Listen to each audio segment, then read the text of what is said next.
Operant conditioning was a theory developed by B.F. Skinner. And contrary to Pavlov, he didn't focus on involuntary behaviors, he focused on voluntary behaviors and how a new behavior is acquired. And he basically looked at what happens before a behavior and what happens after a behavior. The before he called the antecedent, and after the behavior he called the consequence.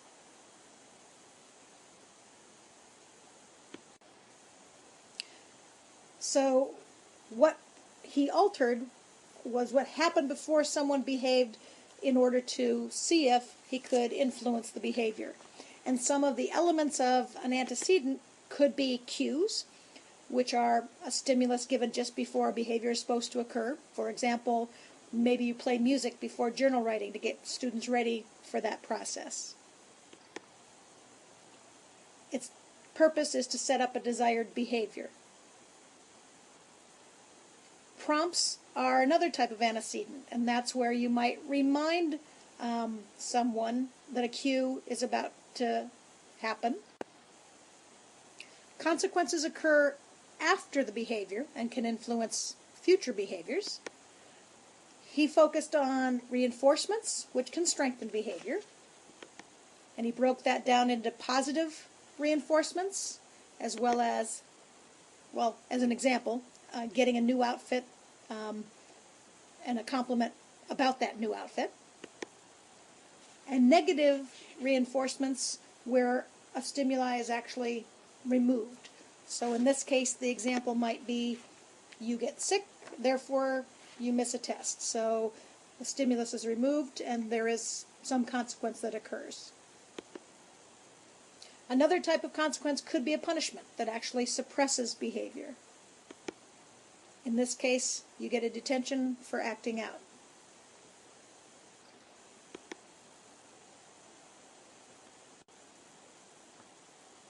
Skinner's theory, known as operant conditioning, showed that you could learn a voluntary behavior by strengthening or weakening either the antecedent or the consequence.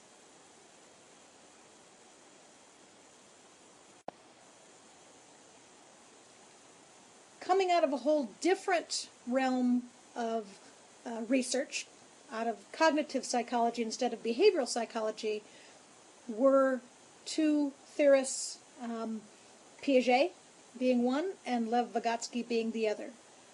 Both developed their theories in the time frame of the 60s and 70s, although Vygotsky's theory really was developed sooner than that. It just never made it to the United States until fairly recently, because much of the work that he had done was held hostage in Russia because they felt that he used too much Western psychology in his writings, and they didn't approve of that at the time.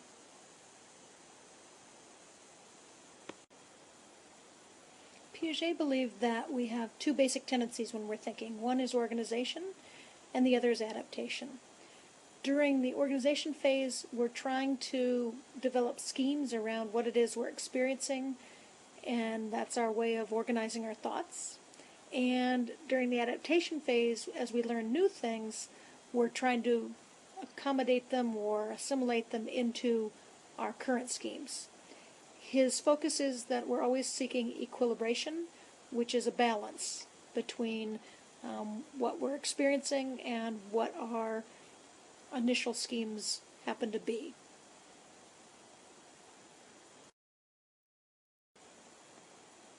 Piaget is probably most well known for his stages of cognitive development, which include the sensory motor stage, pre-operational, concrete operational, and formal operational.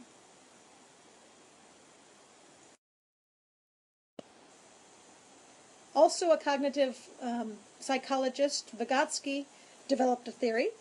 His theory was called the social cultural theory, and he felt that learning involved, for the most part, social interaction.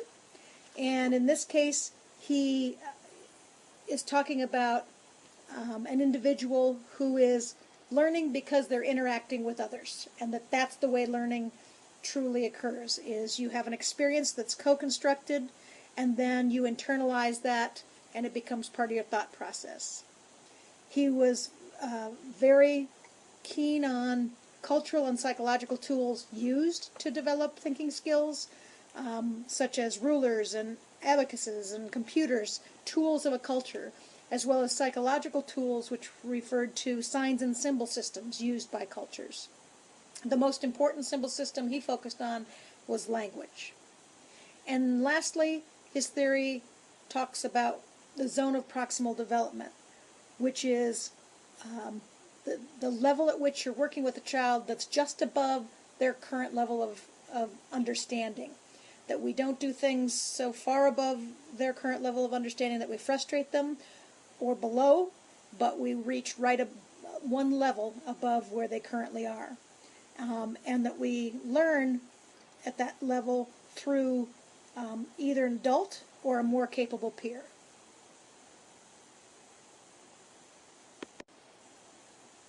So all of these theories have applications to the classroom even today. And part of what you're going to be doing this week is seeing what those applications are. And you'll get a good sense of that by reading the text. So what we're going to focus on is not just the theory itself, but its application to the classroom and how we currently use parts and pieces of these theories in things that we do every day.